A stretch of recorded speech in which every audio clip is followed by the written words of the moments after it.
красота невероятная. И мы попадаем в этот перформанс. Я очень рада уникальному гостю и красивейшей теме. И разговор о истинной роскоши, я считаю, это истинная роскошь. Да, это истинная роскошь.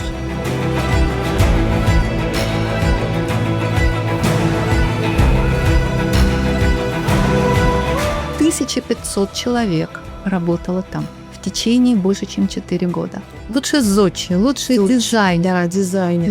Лучшие все. Все, что там вложено, это абсолютно рук человеческих, души человеческой.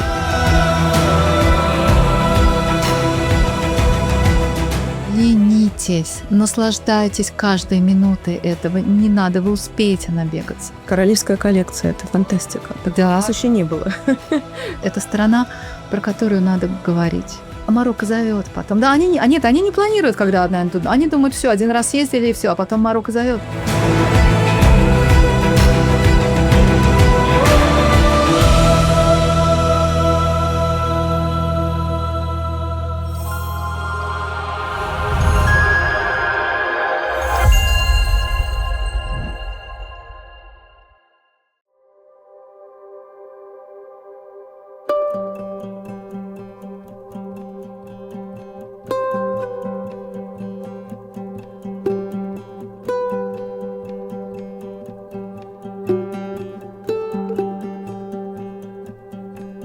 Дорогие друзья, я рада вас приветствовать снова у нас в гостях. И сегодня наша тема, которую я очень долго ждала, с необычной гостьей, которая является амбассадором одного из волшебных направлений Марокко, Юлия Зельдич. Спасибо тебе большое, что пригласила. Спасибо, что затронула эту тему мистическую, классную, лакшери, суперскую тему Марокко. Я представлюсь, Юлия Зельдич, я владелица агентства, которое представляет лучшие отели клиники мира, Seasons называется агентство. И нам так повезло, наверное, карма у нас хорошая, что мы заслужили в нашей коллекции 3 королевских жемчужины, королевских, в прямом смысле этого слова, марокканские отели, принадлежащие королю Марокко, Раэль Мансур. Королевская коллекция – это фантастика. Так Да. у нас еще не было. А я думаю, что у человечества еще такого не было. Вот. Это на самом деле уникальная в мире история. Давай я предлагаю начать с истоков. Вообще Марокко является такой сейчас востребованной страной для посещения, в общем, с путешественников, взыскательных со всего мира. Да? То есть несколько городов пользуются особой популярностью. И я бы хотела, наверное, чтобы ты раскрыла для наших зрителей и, конечно же, все фантастические аспекты коллекции Раэль Мансур и, конечно же, направление Марокко. То есть такие города, как Марракеш, Фес, Касабланка, Танжер, Рават, Эссуэйра. Я буду очень рада, если ты нам и нашим зрителям расскажешь поподробнее об этой удивительной стране и чем она сейчас так привлекательна для путешествий. С огромным удовольствием, Ева, и спасибо тебе огромное, что ты затронула эту тему, что пригласила меня сюда. Самое сложное сегодня мне будет остановиться. Ой, мы с удовольствием будем слушать. Очень много можно рассказать. Это действительно страна, страна, которая притягивает в последнее время взгляды, чувства всех. И надо сказать, что не только сейчас, то есть в последнее время у нас всплеск опять появился к этой стране. Марокко, страна Магриба, навсегда была таинственной, загадочной, удивительной. Туда оттянуло всех, начиная с финикийцев, заканчивая вот сейчас. Это страна, где сплетено много культур. Истории там очень много. 2 народа есть там – арабы и берберы. Берберы – это тот народ, который издревле там жил. Это очень сильный народ с огромной культурой, с очень развитой эмпатией. И то, что там и арабы, и берберы, они уже перемешиваются, иногда нет, это создает вот то удивительное пространство, которое притягивает. В прямом смысле слова притягивает. Люди, которые приезжают туда, оттуда уезжают, а потом Марокко зовет. Зовет, мы опять хотим в Марокко. Почему не могут сказать? Но мы хотим в Марокко. Сказка, и мы в ней. Но что такое сказка? Вот, например, возьмем, ты упомянул «1001 ночь», возьмем «1001 ночь». Там же много разных сюжетов. Там есть сюжеты, которые происходят во дворцах. на рынках, в Именно, лачугах, именно так. по дороге, неважно где там, пещера. Так вот, это Марокко. Человеку хочется лакшери, их есть у меня. Пожалуйста, Роял Мансуры. Ну и не только. Но Роял Мансуры — это просто вершина всего лакшери. Что Это только есть. вишенка на торте, да, согласна. Да, это серьезная вишенка на серьезном торте. Этих тортиков уже 3 у нас. Культура — очень много. Искусство — это страна искусства. Ну, когда я буду говорить про Роял Мансур, я буду говорить про искусство. Мы, наверное, не можем не продолжить нашу беседу все равно с Марракеша, потому что это, наверное, самая яркая звезда в Марокко, на мой взгляд. На данный момент. На данный момент, да. И, наверное, точка притяжения для очень многих людей, потому что то, о чем ты говоришь, то, что ты сейчас перечислила, есть в очень большой концентрации именно в этом городе. Да, но уже звездочки начинают зажигаться на небосклоне и довольно ярко сверкать. Марракеш, да, это такая, я бы сказала, наша стандартная звезда. Стандартная звезда Марракеша. Марракеш очень любили художники. И в Сен-Лоран. Должна отдельно прям сказать. Вся элита, когда был французский протекторат, он был с 12 по 56 год, то вся прогрессивная мысль артистического человечества, пульс ее бился в Марракеше. Да, переплелось очень много французского. Да, как чувствуется до сих пор. Там все, не только французского, там римского еще много. Там была очень серьезная часть Римской империи. Очень. Вот. Ну, а потом с Римской империей мы знаем, что стало. Шли годы. Арабы пришли, берберы оставались. И вот это переплетение культур, переплетение настоящего чего-то, оно там, если он там вштыривает. Вот почему, например, любят организовывать туда поездки архитекторы, фотографы, художники, тематические поездки, а потому что там из каждого пространства они получают что-то свое. В Марракеше одно, в Фесе другое, в Рабате третье. Едем на Средиземное море, вот Танжер, это вот жемчужина, которая сейчас так выстрелит из своей раковины. Обрати внимание. И, конечно, когда меня спрашивают, вот у меня всего 3 дня, я еду в Марокко, куда поехать? Ну, конечно, в Марракеш. А что делать в Марракеше? В Марракеше надо просто наслаждаться жизнью. Вот. Если человек приезжает в Марракеш, а знаешь, бывают же такие очень активные люди, они очень любят активность. На байдарках, за рулем, да, все активно. Покорять. Обязательно что-то покорять. Вставать в 5 утра, постоянно ходить, все классно, но не в Марракеше. Вот в Марракеше надо замедлиться. В Марракеше надо начать чувствовать эту жизнь. Хочется искусства, да, есть музеи. Хочется культуры, тоже оно есть. Ну вот, например, музей в Сен-Лорана, который примыкает к саду Мажореля, тоже нельзя не пойти. Шопинг. Ну зачем ехать в Марокко, в Марракеш, если не делать шопинг? Ну зачем? Что там покупать? Когда меня спрашивают, сколько надо брать денег, я говорю, бери как можно больше, все равно тебе не хватит. Да, это правда. Чем хорошо пространство Марокко? Удивительное искусство. Они удивительно относятся ко всему, что связано с изысканностью. И ты идешь на рынок, ты покупаешь любую вещь, подушечку, бабуши, вот эти вот тапочки марокканские, какая-то вот что-то вот сюда, сумочка какая-нибудь.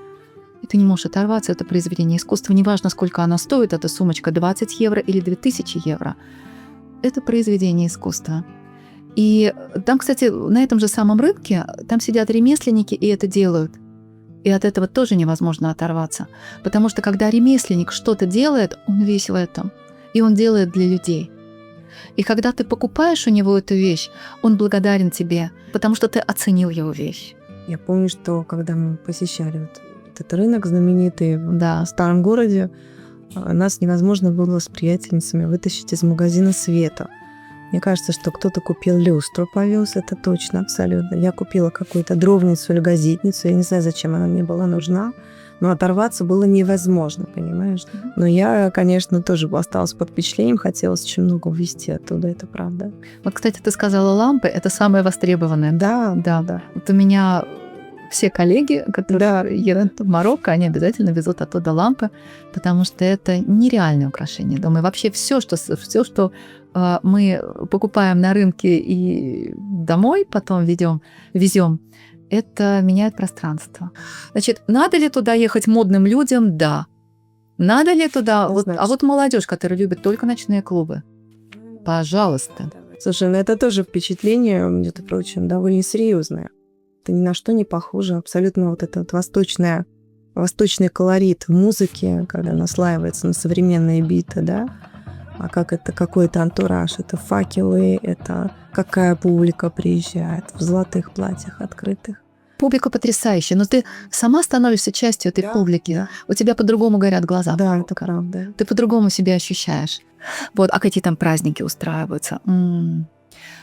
Праздник начинается задолго до того пространства, где сам праздник. Обязательно ковры. Очень часто всадники на лошадях стоят. С факелами в руках. С саблями. С ружьями. Красота невероятная. И мы попадаем в этот перформанс. Сначала мы идем по одной ковровой дорожке, здесь одни факелы. Потом мы попадаем, там танцовщицы стоят, например, там свечи на голове, и тоже какое-то шоу огней. Это второе. И мы все часть этого шоу. Вот это приветствие, когда ты приходишь все равно куда, тебе поливают маслом нороли, лепестков апельсинового дерева. Вот, и ты делаешь такой ритуал, наносишь на руки, там, на лицо, и ты вся в этом флёр-д'оранже. Вот это масло нороли. Вот. И запах, цвет, музыка, огни, еда. Вкус, да, это вкус. Да. Много всякого разного. И Марокко — это разное пространство, перетекание из одного в другое. Там очень много, когда устраивают мероприятия, там любят воду с огнем сочетать, когда огонь бьет из фонтана, а на него опять вода, а потом еще огонь. Вот что мне еще нравится в Марокко, не только мне, всем, это смесь. Хочешь лакшери, вот тебе лакшери. Хочешь этники, вот тебе этника. И обязательно надо сочетать одно с другим. Вот, значит, что если не Марракеш? Что еще делать в Марракеше? Уехали мы из Марракеша, но мы еще не доехали до другого города. Есть пустыня там. Чтобы попасть в настоящую пустыню, там, где звезда с звездой говорит, там, где маленький принц и дела, это 3 дня туда, 3 дня обратно, чтобы провести ночь в пустыне. Все не так просто. Не так, нет. Мы же хотим настоящего. А если нам нужно в пустыню по делу срочно, в 40 минутах от Марракеша есть так называемая пустыня Агафай. Это каменистая пустыня. Там дюн нет. Там маленького принца не встретишь. Но это пустыня. Там тоже можно сделать праздник. Там наверняка тоже можно найти видео в сети. Там есть пространство. Например, можно поехать и сделать ужин в пустыне. Настоящий ужин, скатерть-самобранка, ковер-самолет. Да. А люди, я уже сказала, что почему там хорошо делать любого рода праздники, потому что те люди, которые делают тебе этот праздник, те команды, они очень хорошо вовлекаются. Есть такое удивительное пространство Касбата Мадот. Ты меня спрашивала про нее. Ричард Брэнсон. Да, там снимался маленький Будда. Ричард Брэнсон не будет строить лишь где. Ричард Брэнсон, там есть 2 пропертис. Там есть вот этот Касбата Мадот. Это рядом, отель, который находится там в горах, далеко-далеко. И у него есть пространство в Марракеше. Кстати, 10 минут пешком от Реал Мансура. Наверное, одно из самых востребованных ночных таких лаунж-заведений. Там и отель у него есть, но ресторан лучше. Поэтому вот это Марракеш. Вот это надо делать в Марракеше. То есть Реал Мансур, шопинг, история, имеется в виду история, искусство, мода. Мода там просто выше крыши. Да. Моды. Но мода там вдохновлена и в Сен-Лораном, конечно же, потому что он, в свою очередь, вдохновлялся Марокко. Они все так друг другом вдохновлялись. Коллаборировались они. Коллаборация отличная произошла. После того, как до ковида, по-моему, это было прям не за несколько дней, Прада провела показ, Марракеш зазвучал как fashion destination. Так. Поэтому... сейчас официально Марракеш – это фэшн-направление. И в Сен-Лоран там делал показы, Прада показывала. Может быть, я что-то упустила, может быть, еще что-то. Но это такой хороший, серьезный фэшн-destination. Еще мне, знаешь, чем нравится Марракеш именно, потому что, я видела несколько городов Марокко, чем мне интересно Марракеш, то, что там очень много, он как закрытая книга, ты его постепенно открываешь, страница за страницей, главу за главой, читаешь и познаешь. То есть то, как, вот, например, как ты заезжаешь в Раэль-Мансур, это же огромные ворота, это же такая какая-то сказка за этими воротами, высокие стены, то есть ты ничего не понимаешь, что там внутри тебя ждет. Когда открываются ворота, и ты заезжаешь в этот королевский двор.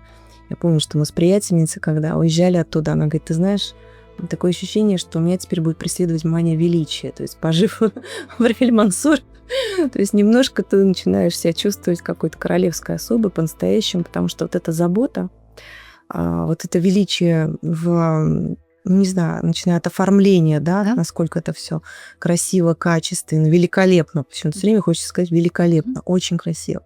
Когда ты заходишь в эти ряды, когда ты эти фонтанчики видишь, когда ты слышишь журчание этой воды, и, конечно, ощущение, что ты в собственном дворце.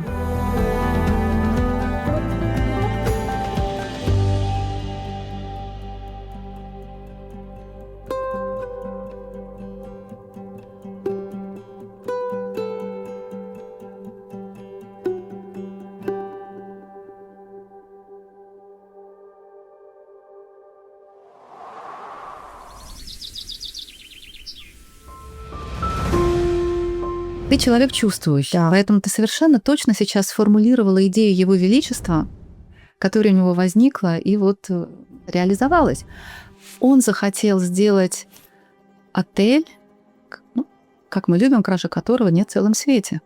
Ему это удалось. Как в сказке опять. Да, ему это удалось. И цель была какая? Не бизнес делать отелем.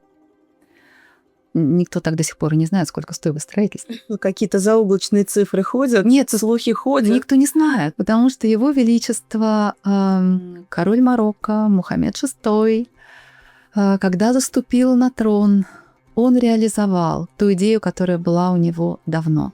Явить человечеству образец марокканского искусства. Такая деталь. Он строился больше 4 лет. В течение 4 лет, без единого выходного, одновременно, с перерывом только на ночь, 1500 человек работало там. В течение больше, чем 4 года. Фантастически. 1500 зодчих, художников, ремесленников, вот людей, которые создавали эту шкатулку. Король Мухаммед VI захотел сделать как бы город в городе. Дал место рядом со своим дворцом. И там были построены, там нет номеров, когда мне говорят, а вот как вот номер там? Нет номеров. Да. Там все риады. Что такое риада? Это дом состоятельной семьи. Риада — это в переводе с арабского квадрат. Вокруг квадрата все располагается, фонтанчик, спальня и 3 этажа. Все риады 3-этажные. И Раэль-Мансур построен так, как построена Медина, то есть старая часть города. Там улочки. Мы идем, ты, например, идешь в свою риаду, ты идешь по улочке. Да. Ты идешь в свой дом. Идешь в свой дом. Ты прикладываешь ключ, двери распахиваются от того, что ты его прикладываешь, ты попадаешь во внутренний дворик. На 2-м этаже находятся спальни. Что мне нравится? Несколько гардеробных. Да, это То есть, если одна спальня, минимум 2 гардеробных. То, что нам с тобой же одной гардеробной нет. И на 3-м этаже обязательно пространство, открытое пространство, бассейн, подогреваемый, конечно. Хотя, зачем его подогревать? Подогреваемый бассейн, лаунжи, несколько лаунжей, камин. Ты можешь там встречать рассвет, ты можешь там провожать закат. Очень удивительна цена. Потому что, мы же понимаем, сколько сейчас лакшери-отели стоят. И когда узнают, сколько стоит провести ночь в Роял-Мансуре, а это стоит по-моему, от 1700 евро. Кто не понимает, почему? Да. Почему так? За этот экспириенс, за это, как экспириенс, за эту трансформацию можно заплатить любые деньги. То есть ты туда приезжаешь и попадаешь в свою какую-то фантастическую историю, где у тебя есть свой собственный ряд, у тебя есть своя роскошная королевская спальня с роскошным королевским бельем, фантастическая ванная комната. Ну, вообще все, что там связано. Я про Риаду тоже могу рассказывать бесконечно. И этот внутренний дворик, и я помню, что, например, когда мы приехали поздно вечером, заехали в отель, нам принесли чай. Это, конечно, отдельный, да, ритуал такой традиционный для приветствия Марокко. И я помню, что, да, мне не хватило именно пожить, почувствовать тут каждый сантиметр этого роскошного дома. Только для этого надо, потому что это была идея короля. Дать всем пространство, чтобы они насладились. И он пускает в свое пространство, Да. кстати, сам тоже иногда там бывает. Вот так вот.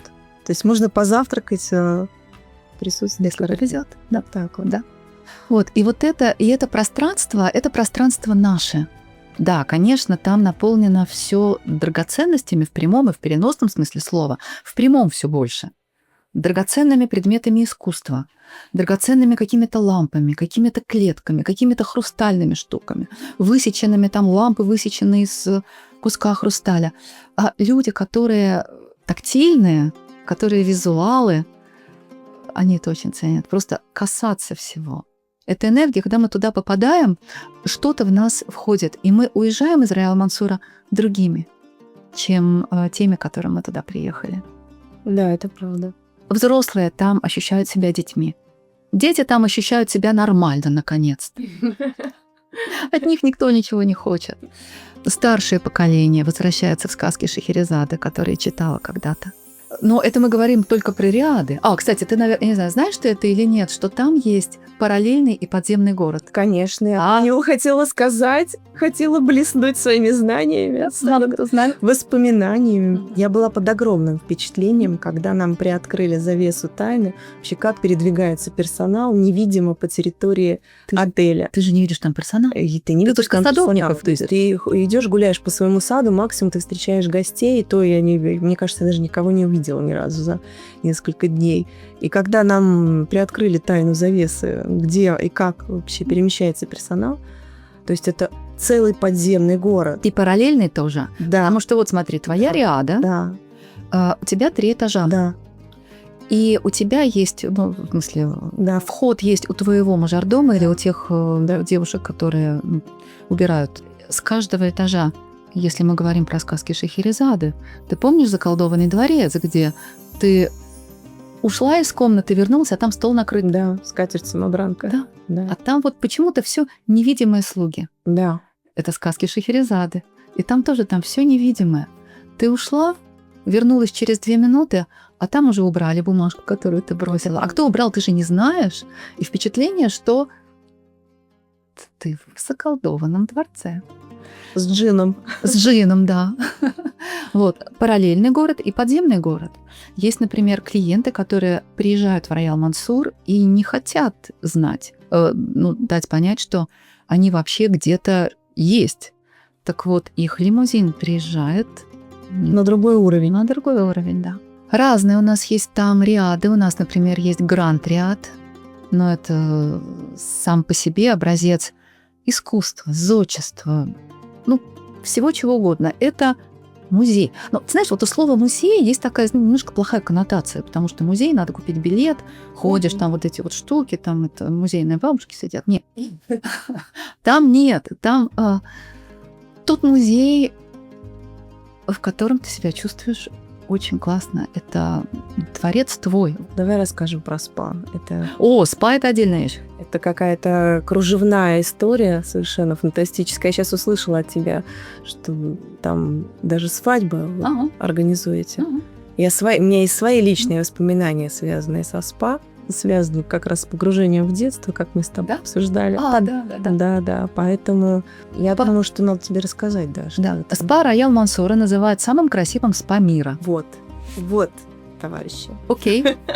Мы согласны. Этого достаточно. Это самое, наверное, инстаграмное место со входом в Роял-Мансур.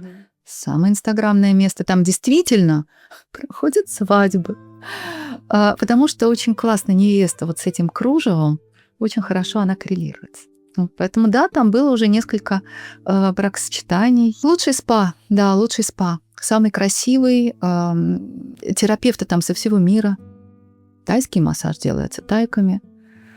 Балийский массаж девушками из Бали, из Сенегала там работают. Все самое лучшее. А какие там сады? Сады делал дизайнер.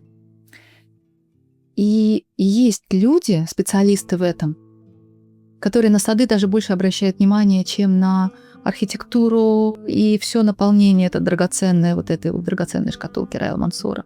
Потому что сады там сделали так, что они цветут круглый год. За ресторанами много туда приходят. Там же, во-первых, надо сказать, знаешь, про что? Про кого?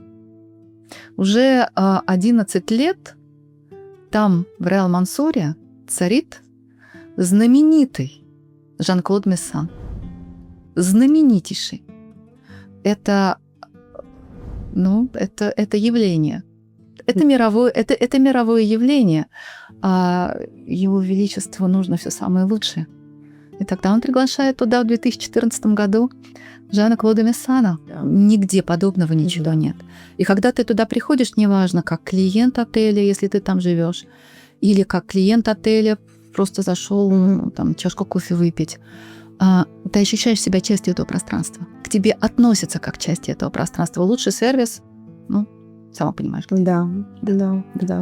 Но я буду тебя постепенно уводить из Марракеша, потому что на радость постоянным гостям Раэль Мансур вы открыли еще несколько отелей. Да. Когда я начинала работать с Марокко, это было 20 лет назад, представляешь? Совсем другая была страна. Вот, то Касабланка была совсем не такой. Что такое Касабланка? Касабланка – это экономическая столица Марокко. Раньше, там совсем раньше, в Средневековье, это был город Анфа. Пираты там свирепствовали, потом португальцы, потом опять пираты, потом португальцы. Касабланка вот в том виде, в котором мы сейчас ее знаем, это сделали французы. Они сделали экономический, первый по величине, по значимости экономический город Марокко, экономическую столицу. Вложили огромные деньги, огромные. Сделали великолепный порт. И это стало экономической столицей. Потом шли годы, французы ушли, экономическая столица была, и только сейчас, недавно, Касабланка начала меняться.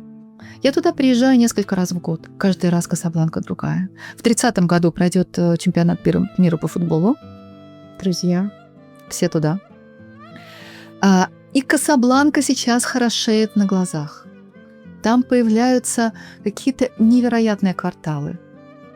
Находится, кстати, на берегу океана. До недавнего времени в Касабланке была одна жемчужина. Это знаменитейшее место силы мечеть Хасана II. Кстати, меня очень часто спрашивают, Марокко места силы, потому что это такая вещь, которая вроде как не принята в обществе об этом говорить, но все интересуются. Я могу сказать так, что все самые сильные эзотерические маршруты проходят в Марокко. Если мы возвращаемся к одному из самых сильных мест силы Земли, то это мечеть Хасана II, которая строилась очень долго. Весь мусульманский мир участвовал в этом строительстве, естественно, марокканский. В Коране сказано, не знаю, правильно ли я скажу или нет, но трон Бога находится на воде. И эту мечеть построили так, что трон Бога, трон Аллаха находится на воде. Она вдается в океан. Люди приезжают только для того, чтобы приблизиться к этой энергии. Энергия там такая, что просто вштыривает, а это находится еще на месте силы, где океан вдается в сушу, а когда там прилив, то впечатление, когда молящиеся находятся в мечети, что это корабль, который плывет по просторам океана. И это Касабланка, это место силы. Место силы, да, место силы. Так, значит, до недавнего времени была одна жемчужина. Но теперь, в прошлом году, в начале прошлого года, появилась жемчужина вторая. Раэль Мансур Касабланка.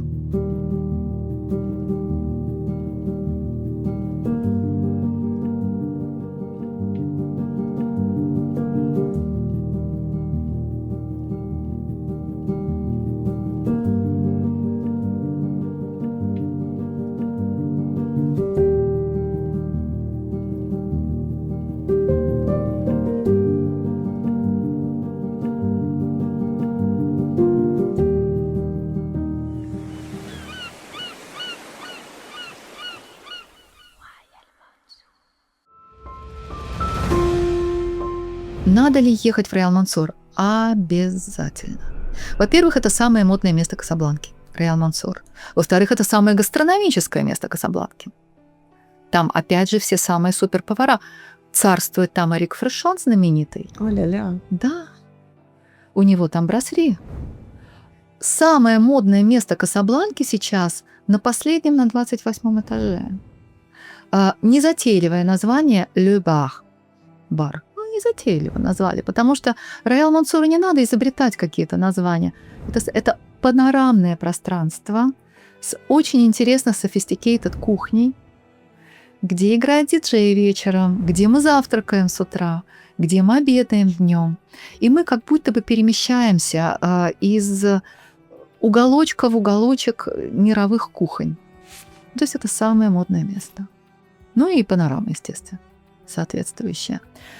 Одно из самых моих любимых пространств Реал Мансура – это марокканский ресторан, потому что это образец. Вот есть, знаешь, эстетическое удовольствие. Его нельзя описать словами. Это вот ты вот сидишь и эстетически наслаждаешься. Ты смотришь туда, там какая-то хрустальная непонятная штука висит. Смотришь сюда, а там что-то золото с хрусталем переливается. А там еще что-то. Причем не бросается в глаза дороговизна. Вот что мне нравится в Реал Мансуре. Ничего вычурного. Ничего.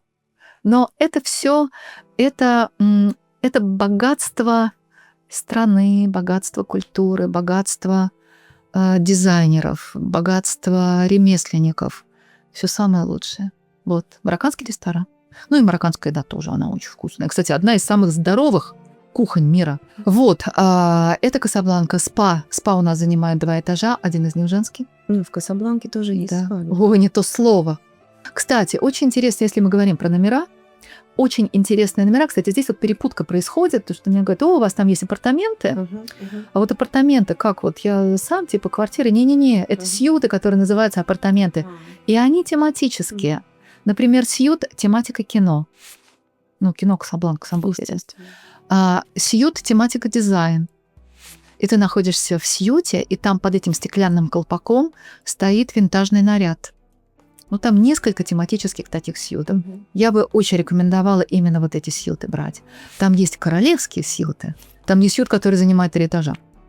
1 этаж панорамный, 2 этаж спальни. Ну, излишне говорить, что там своя хамам, свой тренажерный зал, свой кинотеатр. Все свое.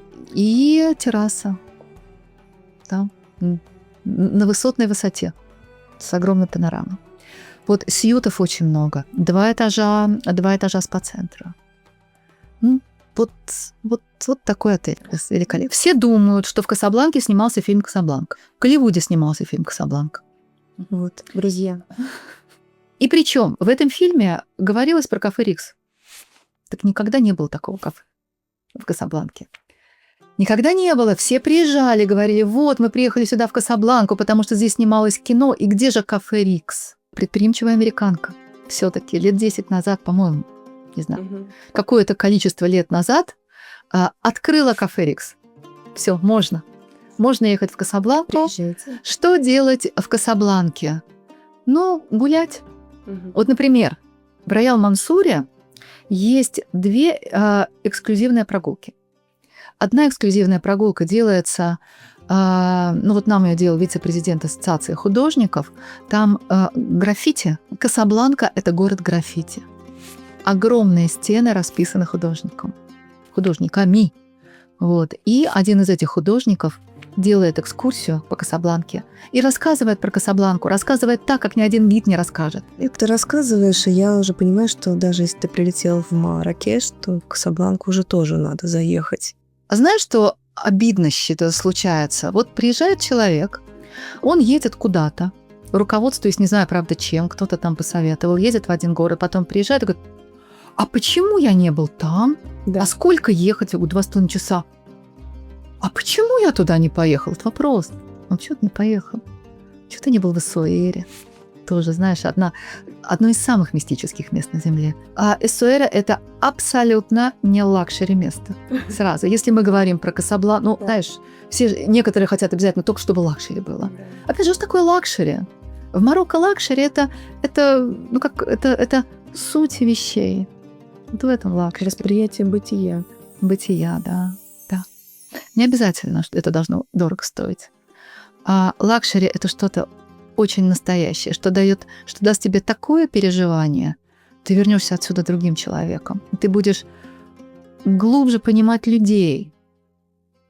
Там настолько уважительное отношение к тебе ото всех, что ты и сам начинаешь раскрываться. Так вот, Эссуэйра – это один из самых мистических городов мира. Маленький, не туристический совершенно. Эссуэйра хоронится от чужих взглядов. Не надо в Эссуэйру ехать за туризмом. В Эссуэйру надо ехать за переживанием. Сейчас коротенечко история Эссуэйры сейчас будет на 2 минуты. Финикийцы, карфагеняне, там Карфаген разрушен, все дела. Потом Римская империя, как мы все знаем. Кстати, 90% пурпура для августейших ток добывалось в Эссуэйре. Там моллюски, там прям виден этот остров.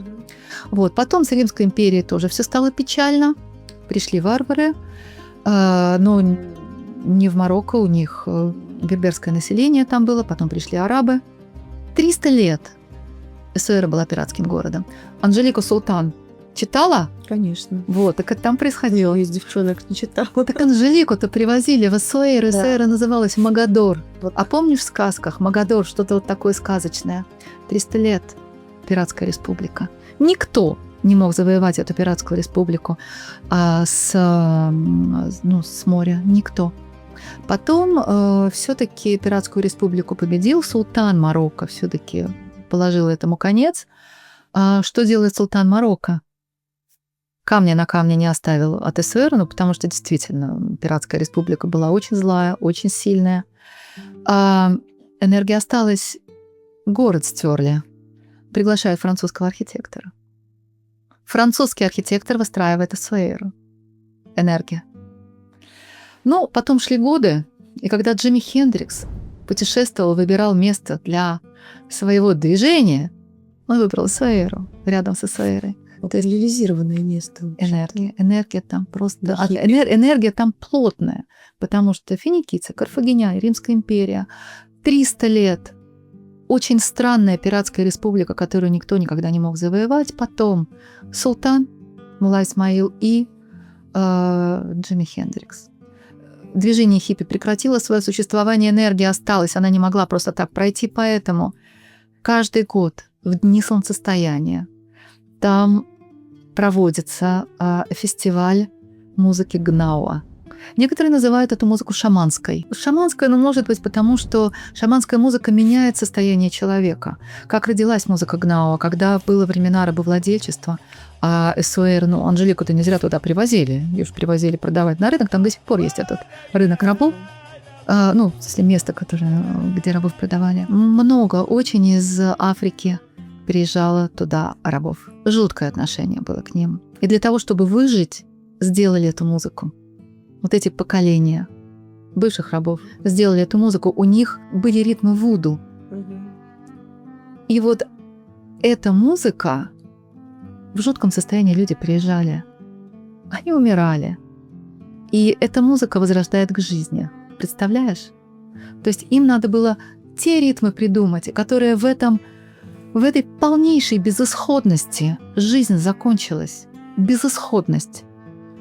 А они должны были находить энергию жизни. И вот эта музыка, она дает энергию жизни. И каждый год в дни солнцестояния там проходит фестиваль музыки Гнауа, когда коллективы этой музыки со всего Марокко съезжаются, а также съезжаются джазовые коллективы из Европы. И джазовые коллективы на одной сцене играют с музыкантами Гнауа. Ты представляешь в этом маленьком городе, что происходит? Я представляю, да. На открытых площадках, на закрытых площадках. Это все энергия. Что нельзя делать в Эссуэйре? Искать лакшери. Я соглашусь. Не надо, там потомки пиратов стоят. Ты идешь по этим улочкам, и это продавцы, они в тебе особо не заинтересованы. Они все пираты. И некоторые клиенты обижаются. А как вот я подхожу, я хочу сторговаться, он прям не торгуется. Он говорит, хочешь покупай, не хочешь иди отсюда. Такие потомки пиратов все. Вот, это Эссуэйра. Лакшери не надо. Что такое лакшери? Для пирата что такое лакшери? Я помню, в Исуэре вы зашли в одну из ремесленных лавочек, и, конечно, там я хотела оттуда все забрать, ты права. Это были деревянные шкатулки из сандалового, мне кажется, дерева. Из корня туи, которая пахнет. Возможно. Корень туевого дерева. Вот, это, конечно, невероятно. Они пахнут до сих пор. Да. То есть шкатулочку ты привозишь домой, там для колечек какие-то, я взяла небольшие. И дерево такое, во-первых, тактильно приятное, невыносимо приятное. И плюс оно пахнет так ароматно, таким терпким, приятным ароматом. Ты сказала про тактильность, а ты заметила, что там всего хочется касаться? Потому что всего, чего ты касаешься, в это вложена энергия, любовь, созидание, еще что-то. Шкатулочки, какие-то там украшения, текстиль, одежда этническая. Что там интересно? Там европейцы, которые держат свои дизайнерские студии, они обязательно берут мотивы у народа, берберские мотивы. Какое берберское искусство? Это геометрические линии. Ну вот весь их алфавит рунический, это и есть искусство. Это просто невероятно. Сейчас вот у меня есть халат, который расписан, вышит берберскими рунами. Так это же это просто это чудо, что такое? Ты идешь туда, ты действительно хочешь скупить все. Сколько ехать от Исуэ? 3 часа от Марракеша ехать. Там есть удивительная устричная станция. Слышала так? Да. Уалидия. Слышала название ты сейчас. Уалидия, да. Вот, там есть чудесный отель-бутик Уалидия Султана. Тоже там можно провести 1 или 2 ночи. Какие там устрицы вкусные. Там же форт прям, да? Да, там устричная станция. На форте я помню, что огромные чайки. Кто-то из наших коллег с зонтиком ходил на всякий случай. Ну, потому что чайки. Я помню, что да, мы ели свежайшую рыбу, которая только-только тут же пожарит. Ну и часть Марокко, которая неизведана большой публике, это северная часть. И вот увидишь, про север сейчас будут говорить все больше и больше. Город Танжер. Ну, мы все знаем Танжер, там полотна Матисса, там было очень давно, когда-то там давно. Танжер сейчас начинает звучать как образец смешений искусства, культуры, европейское, марокканское, берберское, арабское. Все модное сейчас становится в Танжере. Танжер – это то место, куда надо ехать. Это, он же находится рядом с Испанией, только там Гибралтар надо переплыть, вот, и будет уже Танжер. И Танжер находится на самой-самой высокой точке, мало того, что Марокко, африканского континента. Ну, знаешь, да, вот все сливается в эту точку. Все, у нас такая энергия тоже там. И энергия немножко сумасшедшая, изысканная, сумасшедше правильная, прекрасные виллы, там галереи искусств, там международная тусовка как таковая. Поэтому вот увидишь, Танжер сейчас зазвучит. А если мы идем так смотрим на карту и идем справа, направо идем, там направо получается Средиземное море, налево Атлантический океан, справа Средиземное море. И на берегу Средиземного моря у короля Марокко есть резиденция. И рядом со своей резиденцией король Марокко открывает отель Роял Мансур.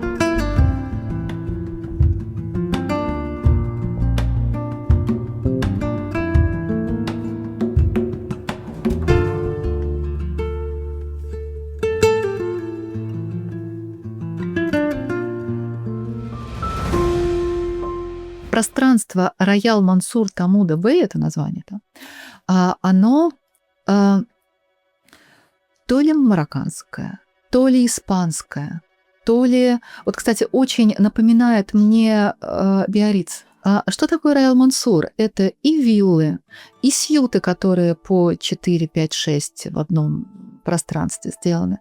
Это какая там гастрономия.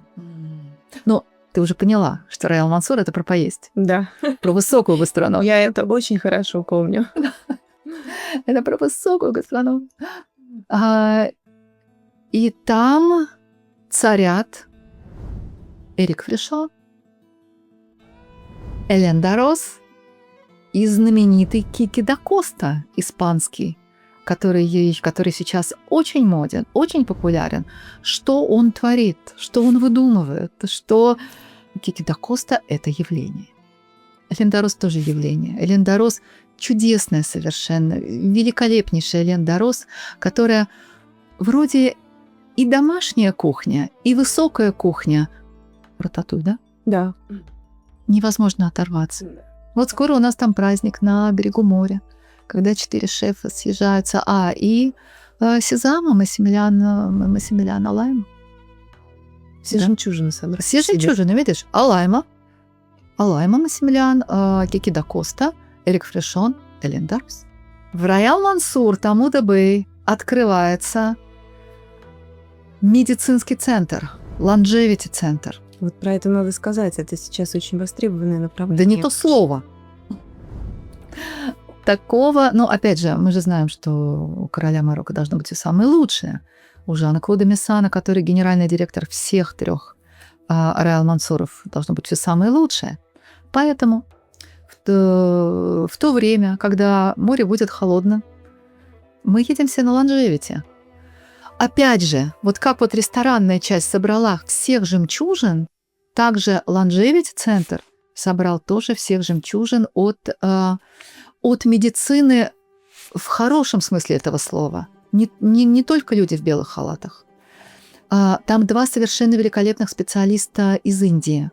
Специалист по натуропатии, специалист по аюрведе, по тибетской медицине, который лечит пением тибетских чаш, там специалист, у которой есть своя авторская методика, она литотерапевт, она лечит драгоценными и полудрагоценными камнями. Пояснить, может быть, некоторым нашим зрителям о том, что программа Longevity направлена не только на стремление к долголетию, а еще и к качественному долголетию прежде всего. А longevity – это качественная жизнь. Да. Это качество жизни. Они считают, что сколько человек бы не жил, он должен жить на полную катушку. Он должен в 90 лет иметь такую же интенсивность жизни, эмоциональную, физическую, ментальную, сознательно-подсознательную, энергетическую, которая была у него в 20 лет. Вот, поэтому Марокко востребовано, Марокко модно, Марокко не раскручено, что мне очень нравится. Это не страна на all-inclusive. В Марокко, кто не должен ехать в Марокко? Тот, кто хочет all-inclusive, чтобы его развлекали и отстали от него. Есть другие направления для этого. Не надо для этого ехать в Марокко. В Марокко едут люди, которые хотят что-то большего в этой жизни. Есть еще один миф касательно безопасности. Безопасно ли девушке ехать в восточную страну и в целом ехать в составе девушки с девушкой? Девушка одна может поехать. Вот. Тоже. Ты знаешь, это одна из самых безопасных стран, которые я знаю. Там настолько себя женщина ощущает в безопасности, что когда она возвращается домой, ей надо как-то собираться. Потому что там, во-первых, марокканцы – это люди, которые с безмерным уважением относятся к женщине как таковой. Если ты женщина, ты априори уважаема, ты априори тебя защитят. Там нет кого защищать, но защитят. Почему нам там очень хорошо? Потому что там чувствуется уважение. Вот кому там очень хорошо, как раз мы с тобой этой темы касались, про детей. Да, есть еще один миф, что с детьми в Марокко делать нечего, им нужно подрасти, им нужно что-то осознать, им нужно, чтобы пробудился интерес какой-то к познаниям. Вот мне кажется, что здесь тоже есть некое заблуждение, которое ты нам сейчас развеешь. Вот интересно, сказки детям читать можно, Да. а привозить их в сказку нельзя. Им надо дозреть до этого. Это взрослым надо дозреть до того, чтобы они смотрели уже на мир глазами ребенка. Ребенок уже дозревший. Ему не надо ничего доказывать, ему не надо.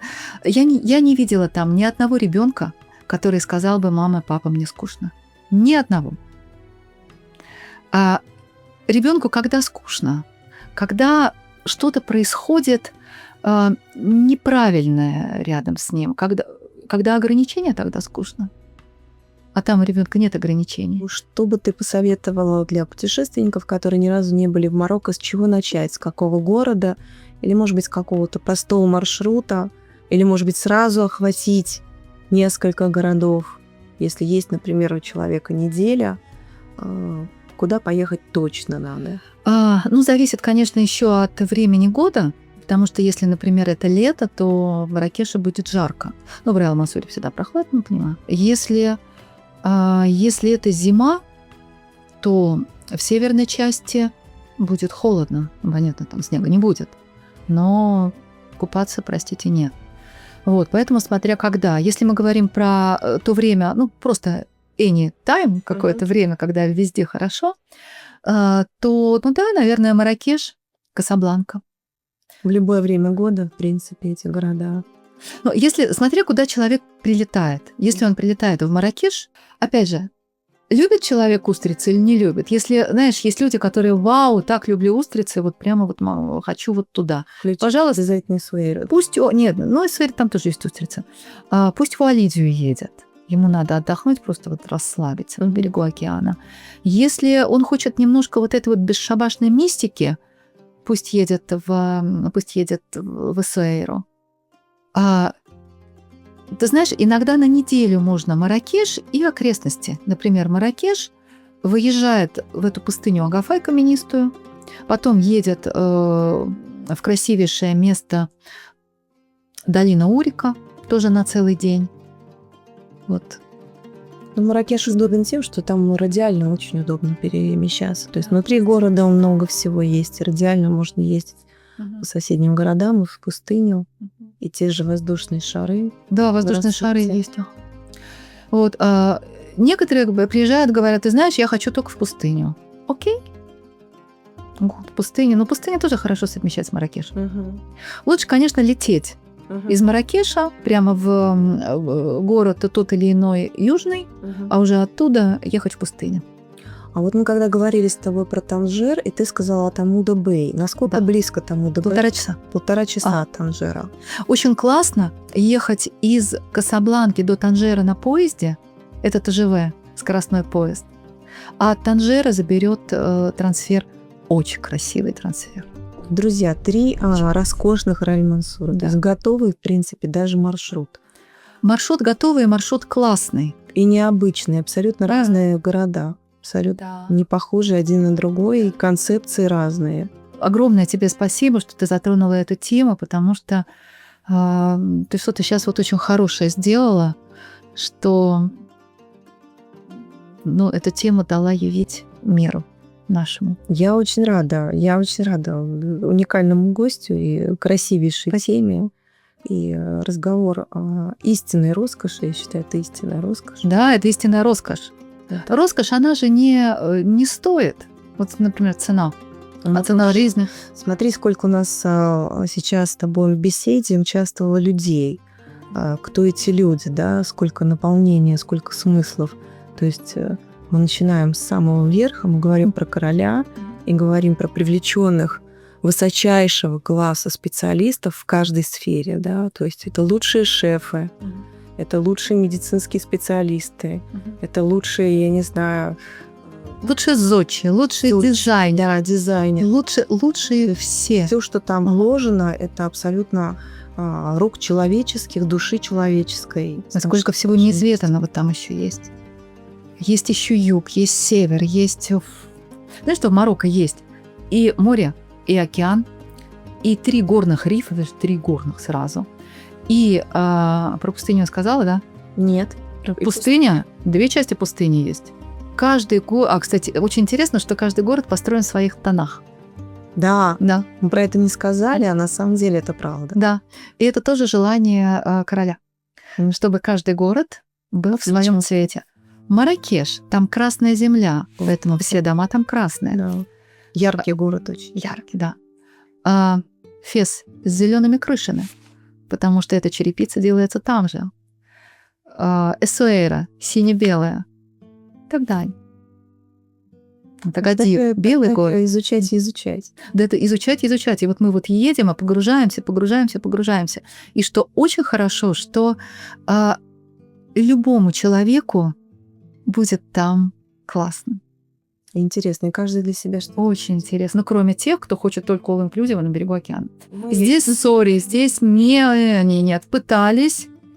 Тоже так иногда наблюдаю над теми отелями, нам совсем на берегу моря, где all-inclusive, ну, как бы это.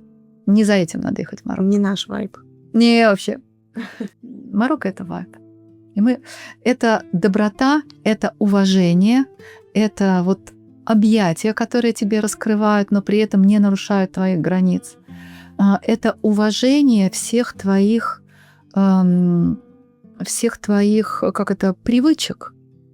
Там нет такого, что, например, ты хочешь бокал вина, тебе запрещают. Нет. Ну, там великолепные вина, кстати, Марокко производит. Оттуда все везут ведь. Еще серое вино. А серое вино, которое только в Марокко существует. Вот, а почему мы про это не сказали? Тоже чудо из чудес. Это разновидность розового вина. Знаешь, очень интересно с серым вином. Когда мы там пробуем серое вино, все в восторге, все только его и заказывают, покупают, привозят, не пьют. Не то. Не то. Почему оно серым называется? А потому что у него, наверное, чуть-чуть серый оттенок. Такой палевый немножко. Вот такая роза. Очень многие думают, что Марокко — это Африка. Соответственно, может быть, какие-то нужны прививки или какие-то специальные с собой брать лекарства, препараты. Лекарства только от переедания. Вот это да, это можно. Я не географ. Наверное, я буду говорить неправильно. Это же Северная Африка. Да, это Магриб. Северная Африка. А скажи лучшее время. Вот мы с тобой как бы сезонности коснулись, что в разное время разные города можно посещать. Но вот если говорить про Марракеш, то вот идеальное время, когда погода комфортная для прогулок, для проведения на улице больше времени. Или... Конечно, на улице. Мы всегда на улице. Да. Ну, смотри, июнь-июль, август жарко. Жарко. Все. Все остальное высокий сезон. Более того, сейчас, ну вот казалось бы, всегда было так, что август до 45 градусов. Так в этом году в Реал-Мансуре мест не было на август. Вот так. Да. Вот Реал-Мансур, потому что это уникальный объект, я считаю, поэтому там и мест нет даже в августе, потому что, как ты правильно сказала, когда в Марракеше жарко, в Реал-Мансуре прохладно. А не надо вставать. Вот, знаешь, хочешь типичный день расскажу? Реал-Мансурщика, клиента Реал-Мансура. И когда я разговариваю с агентствами, я обязательно говорю, какой бы у вас ни был активный клиент, день должен быть выстроен, если он живет в Реал-Мансуре, так. Спим долго. Не встаем по будильнику. Просыпаемся и долго встаем. Наслаждаемся пением птиц, которые несутся. Вот это. Запахами апельсиновых деревьев. Не вскакивайте вы никуда. Хотите кофе? Позвоните Баклеру. Он принесет кофе. Чай, неважно там, что принесет. Вот. Не надо никуда бежать. Встали. Ленитесь, пожалуйста. Как можно больше ленитесь. Закажите завтрак. Закажите завтрак себе в Риаду на 3-й этаж или в столовую вниз. Или сходите на завтрак на вот там вот этот вот огромный завтрак в сад к нам в Реал-Мансур. Ленитесь, наслаждайтесь каждой минутой этого. Не надо, вы успеете набегаться. Поедете в другие страны, там вы будете на байдарках по Европе. А вот здесь надо чувствовать. Я кайфую. Да. Тоже все. Я кайфую от того, что ты говоришь, а я уже вижу, как мы нарежем ленитесь. Ленитесь, перетекайте. Что такое Реал-Мансур? Что такое Риада Реал-Мансура? Это перетекание из одного пространства в другое. Конечно. Ты не можешь оторваться от этой подушки бархатной, потому что у тебя рука от нее не может оторваться. Здесь у тебя стоит шербет какой-нибудь, там эти засахаренные фрукты, медитативное журчание фонтана в гостиной. И это все одно пространство. И ты перетекаешь переползаешь. Потом ты все-таки думаешь, надо дойти. А потом батлер тебе звонит или приходит и говорит, а куда вам сервировать завтрак? Думаешь, куда бы сервировать? Чтобы И надо ли мне завтрак? Он говорит, а не хотите ли, мадам, наверх? Вот там сейчас как раз вот в шатер наверх у бассейна. Там как раз вот вода прогрелась. Думаешь, классно. И ты уже, у тебя нет свободы принятия решений. Ты идешь за батлером, он тебе сервировал. Он говорит, а мадам, а может быть, вы хотите вот это? Ты говоришь, да. Знаешь, как вот такой вот это вот да. Как кобра вот для заклинателя ты хочешь. Да. И надо перетекать. И когда надоест лениться, например, часа в 4, ты можешь куда-то выйти. Можешь нарядиться и выйти, да. Да, ты можешь нарядиться, выйти, ты можешь уйти в музей в Самарана. И вот когда тебе надоест лениться, ты выходишь. А потом опять туда. И вот ты вот окунаешься в эту смесь запахов, громких звуков. Идешь, например, на рынок, идешь вот эта огромная площадь Джамайкна, едешь в музей в Сан-Лорано, прохаживаешься по улочкам, едешь в какой-нибудь салон, там, не знаю, ковров, не знаю, там, чего, архитектурный.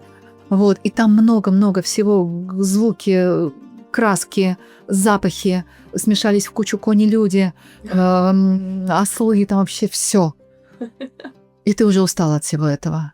И ты возвращаешься, тебя таксист привозит к этим огромным воротам, тебе их открывают, и там прохлада вечера, и вот этот вот хрустальная водичка и пение соловья. И обязательно фонари. И ты идешь в свою ряду. А там у тебя тебе уже батлер зажег вот это вот, как не фонтан, а вот эту пирамиду из свечей. И он тебе уже чай сделал. И ты вот просто садишься в это кресло. Тебе уже ничего больше не надо, ты в сказке. Никуда не надо спешить. Нельзя спешить в Марокко. Нельзя. Скажи, пожалуйста, у нас очень любят наши зрители истории про всевозможных селебрити, про которых мы можем рассказать. Те, которые упоминали, может быть, в своих соцсетях Раиль Мансур, или те, которые являются, может быть, официальными амбассадорами отелей. Есть ли такие знаменитые гости, о которых можно говорить? Понятно, что есть очень много гостей, о которых точно нельзя говорить, но, может быть, есть кто-то, кто был бы интересен нам. Назови любого человека знаменитого, и он там был. И, как Раиль Мансур, это настолько знаменитое пространство, что не надо, чтобы его еще украшали знаменитости. Соглашусь. Здесь вне этого. Но могу так сказать, что еще Раиль Мансур-то он чем хорош? Тем, что все думают, что человек вообще не в Марокко. А он очень даже в Марокко. Он очень даже в Раиль Мансуре. Так вот. Да, очень даже в Раиль Мансуре. Поэтому частные джеты туда любят приезжать. И вот, подъезжает лимузин в какой-то момент ныряет под землю. И никто не знает, кто в соседней ряде живет. Никто не знает, кто живет. А есть такое пространство, там как Гранд-Риад, знаменитый Риад, со своим входом, со своим подземным городом. Там 4 спальни. Там просто это часть Раиль Мансура, часть пространства, часть садов и всего пространства Раиль Мансура – это Гранд-Риад.